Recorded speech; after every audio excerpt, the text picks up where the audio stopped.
Now it's time for another Board Game Brawl preview with Nick Meanahan, sponsored by BoardGameBliss.com. Hey folks, today we're going to take a look at a game that is currently seeking funding on Kickstarter. That game is called Martians, A Story of Civilization, and is from Red Imp Games. If you like what you see throughout the rest of this preview video, I'm going to have a link to the project on Kickstarter right now, down in the description section underneath this video, and also in the card up in the top corner of your screen. Those links will take you to the page, so you can find out even more information than I could possibly tell you here, because I can't fit everything into just one simple video. But go there, find out more info, and hopefully you'll consider backing the project. Now, Martians, A Story of Civilization is it's either a competitive game, a cooperative game, or a semi-cooperative game, depending on which game mode you and the other players choose to play with. You can even play it solo, which the solo mode is under development. And basically, it's a realistic look at what a Martian civilization would look like, where we have colonized the planet, or we are starting to colonize the planet, and we have to deal with all the different things you would expect from that, which means growing the colony, keeping the colonists healthy, keeping them fed, keeping them with oxygen, that's pretty important, excavating the landscape to get resources, generating energy through things like solar panels, and surviving all of the harsh terrain and weather that might come across the Martian landscape. So it's science fiction, but near science fiction, perhaps. And so it takes a realistic look at that. And of course, the type of game that it is a strategic Euro game with worker placement type mechanisms where you're building things, gathering resources, and spending them in order to improve the colony and survive different scenarios, which of course that comes into the cooperative, semi-cooperative, or competitive mode, where you may be cooperating together to keep everyone alive over the course of 4 rounds. Or you might be competing against each other to see who can do that the best. So let me go ahead and give you a brief look at the game. I can't go over every single detail, but I'll hit all of the major points. And of course, I'm using a prototype version of the game because it's seeking funding on Kickstarter. So everything that you see here is subject to change in the final version. I just want to keep that in mind. And of course, it's not nearly as nice as the final version will look. But in any case, then we're going to come back and we'll discuss it further.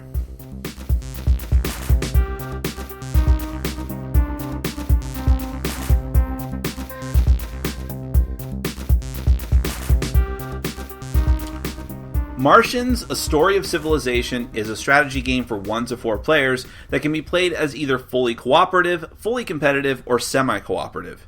You and your group will decide ahead of time how you'd like to play, and it will modify your goals. In both the fully cooperative game and semi-cooperative game, you and the other players must work together to fulfill the requirements of the scenario. Here, the scenario is the updated schedule, and it requires that you build a residential accommodation and technical building by the 4th round, as well as providing water, food, and energy. Also, there must not be any oxygen, disease, or hunger tokens in the quarters. In a competitive mode, players will be competing for reputation, and whoever has the most at the end of 4 rounds is the winner. You'll get reputation from certain actions out on the board, as well as completing commissions either here on the scenario card or through commission cards. There are several things you need to do to set up the game before you begin, and these are modified depending on which game mode you're using. Players will start off with a certain amount of energy tokens and money. You'll also have a player board with your company's name and a set of wooden tokens in the color of your choice. One player is randomly given the first player marker. There will be a large central board split up into sections like laboratories, the education center, the hospital, and they're all surrounding a large excavation area. Facility and under construction tokens will be placed in the action spaces of these locations, and corresponding cards and tiles are placed in the education center, excavation site, wind farm, and laboratory. The excavation site itself has randomized tokens placed face down underneath 3 random face up tokens, the topmost of which has the excavation machine marker. At the top of the board, there is a round track below the crew quarters. In a cooperative game, the quarters are communal, but in a competitive game, each player has their own quarter. Depending on the scenario, oxygen tokens are placed on these. Every player puts one of their colonist tokens on the 4th round field with an unavailable token on top of it. The bottom of the board has the reputation track. In a cooperative game, a single token from anyone is placed here to represent satisfaction. In a competitive game, everyone puts a marker on the 2 space. Finally, you'll make supplies of other important game tokens and cards. Event cards are split into stacks by round and shuffled. Commission cards are only used in the competitive mode and give you reputation points for successfully meeting their resource requirements. You'll put a certain number of them face up depending on the number of players. Regardless of the game mode that you choose, every round of play has 3 phases. I will speak about the details in general terms unless it's absolutely necessary to point out something that is specific to a certain game mode. At any time, no matter what phase, players may look through the Assistant, Expert, and Research stacks. The first phase is the Supplementation Phase, and you will only do this starting in round 2. Check the quarters to see how many birth rate tokens are there. If there are 3 1/4, unavailability tokens should be removed from the colonist tokens, giving the players access to them, but also increasing the demand for food and oxygen for the colony. Regardless, at the start of each round, you'll also place a new birth rate token in the quarter. If you've researched birthing technology, an additional token will be added. Next in this phase, depending on the number of players, you'll have to place hunger, disease, and oxygen tokens in the quarters, representing the needs of the colonists. Technologies like medicine and CO2 converters can help alleviate how many tokens you have to put out, but higher population will increase these numbers. Next, you'll put out a new weather card. In the first round, you have a stable weather card, but afterward, you'll randomly replace it with a new weather system like earthquakes or sandstorms. These will modify the amount of energy and foods you'll get from the solar panels, wind farm, and greenhouses, respectively. A card from the current event stack will next be flipped over and resolved. There will be some backstory explaining the event, then the consequences, which could be losing actions, removing tokens from the board, etc. Then, more experts, assistants, research tiles, and possibly commissions get added to the board, and players' buildings generate energy. Finally, for this phase, players take their birthed colonist tokens from the round track. If a colonist died from negligence, it gets flipped to the dead skull side, and the player must decide in which round it will be placed to do nothing. The next phase is the work phase. Turns are taken in player order, but the first player token will pass left each round. The number of turns depends on the colony size. Initially, everyone has 3 colonist tokens, and therefore everyone will take 3 turns, one after the other. But that may become 4. When you've completed your turn, you put your token back on the round track. This also serves the dual purpose of letting the colonists deliver food and medicine, which lets you remove hunger and disease tokens, respectively. Players take actions using their action markers. They have 3 units of time to spend. You can't place markers where someone else already has placed, and action spaces must be available. The more time you're willing to spend somewhere, the better your actions will be. Each location does something different, though some buildings start unbuilt, and unfinished buildings can still have your action marker on them, but they'll cost you extra time. The Moxie generator costs a time and an energy, and you can remove an oxygen token from any quarter and gain 2 reputation. Facilities construction has 3 actions. Remove an unbuilt marker and gain 3 reputation, remove an unfinished marker and gain 3 reputation, or place a round marker on one of the 2 energy installations to gain more energy continuously. Any of these actions cost 1 time, 1 energy, and 1 regolith resource. The hospital gets you 1 medicine token at the cost of 1 time, 1 energy, 1 supply, and 1 water. The water treatment center gets you 2 water at the cost of 1 time, 1 energy, and 1 dirty ice token. Excavation, for 1 time and 1 energy, has you move the excavation machine 1 space, and either on its starting space or ending space, you will take 2 resources of the appropriate type. Wherever it ends up, unflipped tokens next to it are flipped up. In addition, you may spend an additional time to do an examination. Whatever number is on the token you excavated, draw that many cards from the examination deck and keep them secret. These depict different raw resources or blanks. The landing pod has 3 actions. Research lets you spend the specified time and resources on any of the tiles to gain the specified amount of money and then discard the tile.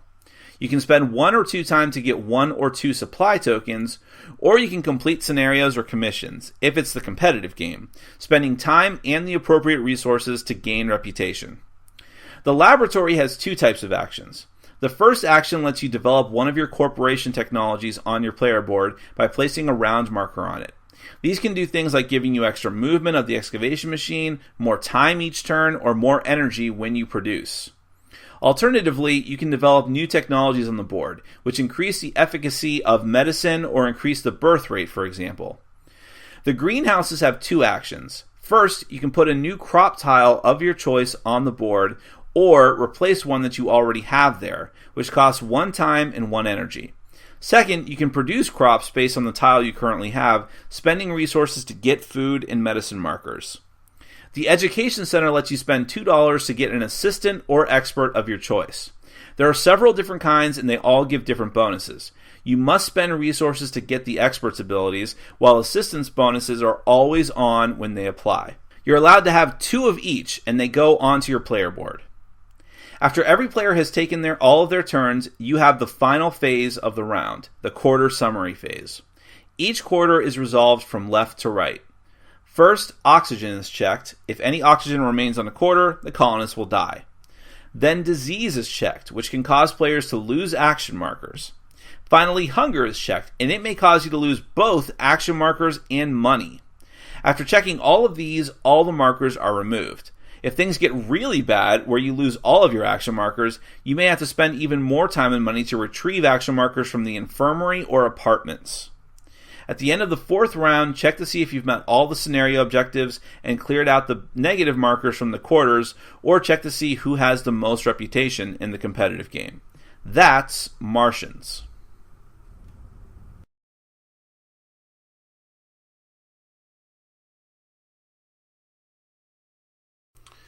So, of course, the major selling point for Martians is the theme, but what's interesting about it is that I think Mars has been used quite a few times in board games in the past, but it always was sort of a very fantastical thing, either like hardcore science fiction or steampunk, and this one is taking a more grounded approach to it, and that sort of realistic Martian theme is, pretty hot right now, and I think that having that theme together with Euro-style mechanisms, heavy strategic mechanisms, was an interesting decision because it's going to appeal to so many people in the hobby board gaming market, and especially since many Euro games are, rightfully or wrongfully, accused of having no theme, or having a very light theme.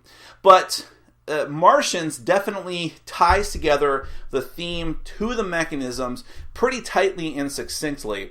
So I think in that regard, it's going to keep people who want a very thematic game, but also want a very strategic game, very happy, if that's your type of thing.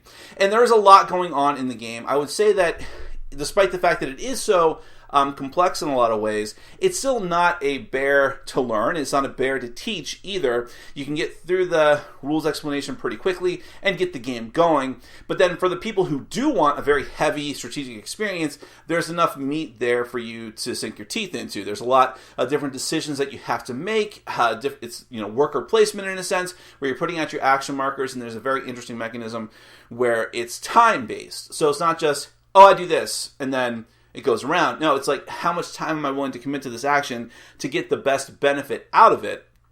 On top of which, it's not as simple as, I'll just do whatever I can to get points on my round. No, now it's like, now we have to worry about colonists. And are they going to die? And that's going to be worse for me, because then you might lose actions from dead colonists, because that's entirely dependent. That's another interesting mechanism where it's like, I have to put colonists back onto the track, symbolizing that I'm finished, but that also lets me deliver medicine and food back to the quarters.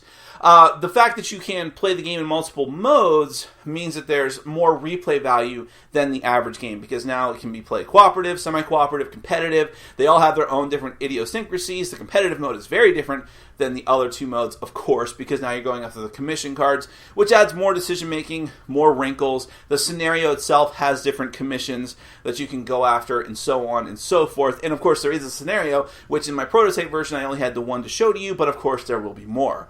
So, with all that said, because it is thematic and very strategic, and because it's got a theme that is pretty hot right now, and because there's just so much going on in the game and it is very expandable, if you have any inclination to like any of those different types of aspects, you should definitely go and check the game out, because it might be right up your alley. It's certainly setting itself apart, even though it has shades and elements of previous games that have been released. All of that stuff put together is setting that game apart from many of the other games in the pack. So go to the Kickstarter page, find out for yourself whether you think it's right for you. I'll have a link up in the top corner of your screen, as well as down in the description section underneath this video. Go there, find out more, and hopefully consider backing Martians, A Story of Civilization from Red Imp Games. Thank you so much for watching and supporting our sponsors. Take care.